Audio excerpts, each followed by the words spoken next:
അവരൊരു ഒരു ഭ്രൂണം സൂക്ഷിച്ചു വെച്ച് അത് അവർക്ക് തന്നെ അന്വേഷണ ഉദ്യോഗസ്ഥയാണ് അവർ. അങ്ങനെ സൂക്ഷിച്ചു വെക്കാൻ പാടില്ലല്ലോ, അത് പോലീസല്ലേ എടുക്കേണ്ടത്. അതൊക്കെ അവരുടെ ദുരുദ്ദേശം അതിനകത്ത് കൃത്യമാണ്. കാരണം അങ്ങനെ ഇതുവരെ നമ്മളാരും കണ്ടിട്ടില്ല.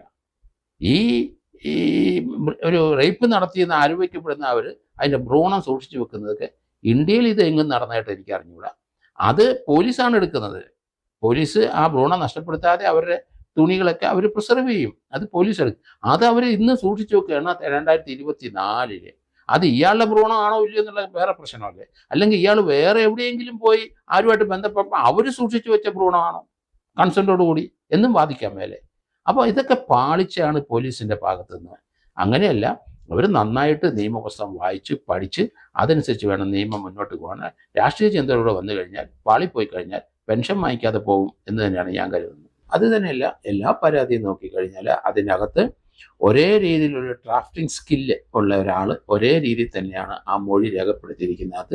ബലാത്സംഗ കേസിൽ പാലക്കാട് MLA ആയ രാഹുൽ മാങ്കൂട്ടത്തിനെ അദ്ദേഹം താമസിക്കുന്ന ഹോട്ടലിൽ ചെന്ന് രായ്ക്ക് രായ്മാനം രാജ്യദ്രോഹികളായ ഭീകരന്മാരെ അറസ്റ്റ് ചെയ്ത് കൊണ്ടുപോകുന്നത് പോലെ പോലീസ് അറസ്റ്റ് ചെയ്തത് നിയമവിരുദ്ധമായ രീതി തന്നെയാണ് എന്നാണ് ഇപ്പോൾ പല പോലീസ് ഉദ്യോഗസ്ഥന്മാർ തന്നെ പറയുന്നത്. മുൻ DGP ആയിരുന്ന സെൻകുമാർ ഇതേ അഭിപ്രായം തന്നെയാണ് രേഖപ്പെടുത്തിയിരുന്നത്. ഇപ്പോൾ SP ജോർജ് ജോസഫും ഇത് തന്നെയാണ് പറയുന്നത്. പോലീസിന് ഇക്കാര്യത്തിൽ കൃത്യമായ ചില പിഴവുകൾ പറ്റിയിരിക്കുന്നു എന്നാണ് അദ്ദേഹം എടുത്തു പറഞ്ഞത്. ഒരു മാധ്യമത്തിന് നൽകിയ അഭിമുഖത്തിലാണ് ഇത്തരം കാര്യങ്ങൾ ജോർജ് ജോസഫ് എടുത്ത് ഉന്നയിച്ചത്. പോലീസ് നിയമ പുസ്തകം വായിച്ച് പഠിച്ച് കൃത്യമായ നിയമങ്ങൾ അറിഞ്ഞ നിയമത്തിന്റെ അടിസ്ഥാനത്തിൽ മാത്രമേ പ്രവർത്തിക്കാവൂ എന്ന് പറയുമ്പോൾ രാഷ്ട്രീയക്കാർക്ക് വേണ്ടി ഒരു കാരണവശാലും രാഷ്ട്രീയക്കാരുടെ വൈരാഗ്യം തീർക്കുന്നതിന് വേണ്ടിയോ രാഷ്ട്രീയ താല്പര്യങ്ങൾ സംരക്ഷിക്കുന്നതിന് വേണ്ടിയോ ഒരു കാരണവശാലും പോലീസ് നിന്നു കൊടുക്കേണ്ടതില്ല എന്നാണ് അദ്ദേഹം അടിവരയിട്ട് പറഞ്ഞത്.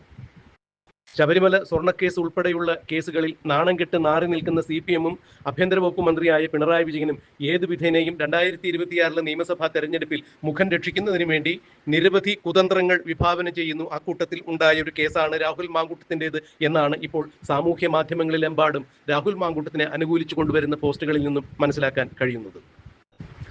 അതെന്ത് തന്നെയായാലും 2024 ഏപ്രിൽ നടന്നു എന്ന് പറയുന്ന ഒരു ബലാത്സംഗ കേസിൽ അതിജീവിത അങ്ങനെയാണ് ഈ കേസിനെ കുറിച്ച് പറഞ്ഞിരിക്കുന്നത്. എന്നാൽ കേരളത്തിൽ എവിടെയും ഏതെങ്കിലും ഒരു പോലീസ് സ്റ്റേഷനിൽ അതിജീവിത പരാതി നൽകിയിട്ടില്ല. പകരം മുഖ്യമന്ത്രി ബഹുമാന്യനായ ആഭ്യന്തര വകുപ്പ് മന്ത്രി കൂടിയായ പിണറായി വിജയന് ഇമെയിലിൽ ഒരു സന്ദേശം അയക്കുകയാണ് ചെയ്തത് എന്ന് പറയുമ്പോൾ ഇവരെ പിന്നീട് പോലീസ് മുഖ്യമന്ത്രിയുടെയും ആഭ്യന്തര വകുപ്പ് മന്ത്രിയുടെയും താല്പര്യപ്രകാരം അഥവാ CPM-ന്റെ താല്പര്യപ്രകാരം ഗൂഗിൾ മീറ്റ് വഴി അവരെ ഓൺലൈനായി മൊഴി രേഖപ്പെടുത്തി എന്നൊക്കെ പറയുമ്പോൾ തീർച്ചയായും ബലാത്സംഗ കേസുകളിൽ പുതിയ ഭാരതീയ തത്വ സംഹിത ന്യായ സംഹിത അനുസരിച്ച് ഇത് സ്വീകരിക്കപ്പെടുന്ന കാര്യം തന്നെയല്ല എന്നാണ് ജോർജ് ജോസഫ് പറഞ്ഞത്.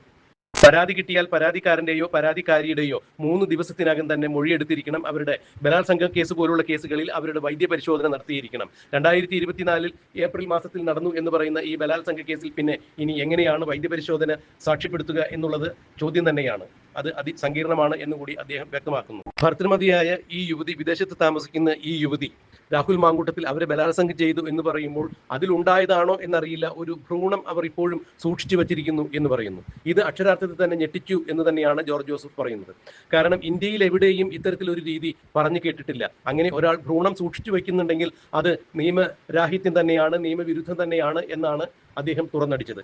അതായത് ഒരാൾ തന്നെ ബലാത്സംഗം ചെയ്തിട്ടുണ്ടെങ്കിൽ അതിലുള്ള ഭ്രൂണം സൂക്ഷിച്ചു വെക്കുക എന്ന് പറയുമ്പോൾ എന്തുകൊണ്ടാണ് അത് പോലീസിന്റെ ജോലിയാണ് ഇവരത് ഏറ്റെടുത്ത് ചെയ്തത്? ഒരു വർഷത്തിലേറെയായി ഇത് അവരുടെ കയ്യിലിരിക്കുന്നു എന്ന് പറയുമ്പോൾ അതിൽ തീർത്തും നിഗൂഢമായ എന്തൊക്കെയുണ്ട്.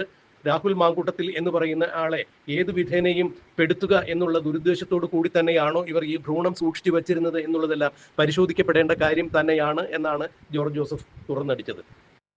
എന്തായാലും അതിജീവിതയ്ക്ക് ഈ കേസിൽ ഒരു കാരണവശാലും നിലനിൽക്കത്തക്ക രീതിയിൽ, അതായത് കോടതിയിൽ ഈ കേസ് നിലനിൽക്കുന്നതായ യാതൊരു തെളിവുകളും ഇതുവരെയും പോലീസിന് ഹാജരാക്കാനോ സ്വരൂപിക്കാനോ സാധിച്ചിട്ടില്ല എന്ന് പറയുമ്പോൾ തീർത്തും ഈ കേസ് ദുർബലമാകും, കോടതിയിൽ നിലനിൽക്കില്ല എന്ന് തന്നെയാണ് തന്റെ പ്രവൃത്തി പരിചയത്തിൽ നിന്നും തനിക്ക് പറയാനാകുന്നത് എന്നാണ് അദ്ദേഹം വെളിപ്പെടുത്തിയത്. ആരുടെയും രാഷ്ട്രീയ സമ്മർദ്ദങ്ങൾക്കും താല്പര്യങ്ങൾക്കും വഴങ്ങി പോലീസുകാർ ഒരു കാരണവശാലും ഇത്തരം നടപടികൾക്ക് ഇറങ്ങിത്തിരിക്കരുത്.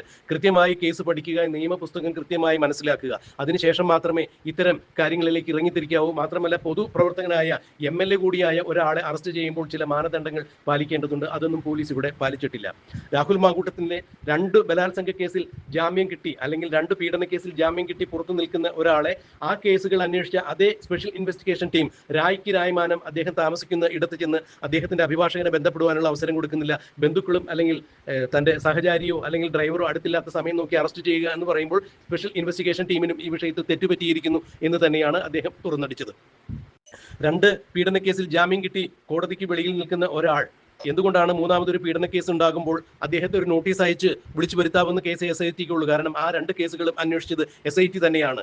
ഒരു നോട്ടീസ് അയച്ചാൽ പൊതുപ്രവർത്തകൻ എന്ന രീതിയിൽ MLAക്ക് നേരിട്ട് ഹാജരായി തന്റെ വശം ന്യായീകരിക്കുവാനോ അല്ലെങ്കിൽ തന്റെ വശം വ്യക്തമാക്കുവാനോ ഉള്ള അവസരം കൊടുക്കണമായിരുന്നു. ഒരു പൊതു ജനപ്രതിനിധിയോട് ഇത്തരത്തിലുള്ള ചില കാര്യങ്ങൾ കാണിക്കാതെ എന്തുകൊണ്ടാണ് നിഗൂഢമായി ഇങ്ങനെ ഒരു കേസ് വരികയും ആ കേസിന് നോട്ടീസ് അയച്ച് വരുത്താതെ മറ്റ് 2 പീഡന കേസുകളിൽ ജാമ്യം കിട്ടി നിൽക്കുന്ന ഒരു MLAയെ രായ്ക്ക് രായ്മാനം കള്ളന്മാരെയോ ഭീകരവാദികളെയോ അറസ്റ്റ് ചെയ്യുന്നത് പോലെ അദ്ദേഹത്തിന്റെ താമസ സ്ഥലത്ത് പാഞ്ഞുകയറി പോലീസ് അറസ്റ്റ് ചെയ്തത് നിയമരാഹിത്യം തന്നെയാണ്, അത് നിയമവിരുദ്ധം തന്നെയാണ്. കോടതിയിൽ ഇതിന് മറുപടി പറയേണ്ടതായി വരും എന്നുകൂടി തന്നെ ഉയർന്ന പോലീസ് ഉദ്യോഗസ്ഥനായിരുന്ന SP ജോർജ് ജോസഫ് പറയുമ്പോൾ തീർച്ചയായും ഈ കേസിന്റെ പിന്നാമ്പുറങ്ങളിൽ ആർക്കൊക്കെയോ വേണ്ടി പോലീസ് വഴിവിട്ട ചില പ്രവർത്തനങ്ങൾ നടത്തിയിരിക്കുന്നതായി മനസ്സിലാക്കാൻ കഴിയുന്നു. എന്തു തന്നെയായാലും രാഹുൽ മാങ്കൂട്ടത്തിനെ തെളിവെടുപ്പിന് വേണ്ടി പോലീസ് കസ്റ്റഡിയിൽ ഒരാഴ്ച ആവശ്യപ്പെട്ടെങ്കിലും കോടതി 3 ദിവസം മാത്രമാണ് കസ്റ്റഡി അനുവദിച്ചത്. ഈ 3 ദിവസത്തിനുള്ളിൽ മതിയായ തെളിവുകൾ കണ്ടെത്താനായില്ല എന്നുണ്ടെങ്കിൽ പോലീസിന് അത് വീണ്ടും നാണക്കേടാകും. രാഹുൽ മാങ്കൂട്ടത്തിൽ കോടതിയിൽ നിന്ന് ഈ കേസിൽ പുഷ്പം പോലെ ജാമ്യത്തിൽ ഇറങ്ങും എന്നുകൂടി ജോർജ് ജോസഫ് എടുത്തു പറയുന്നു. എന്തായാലും ഇത് ആസൂത്രിതമായ ഒരു ഗൂഢാലോചനയുടെ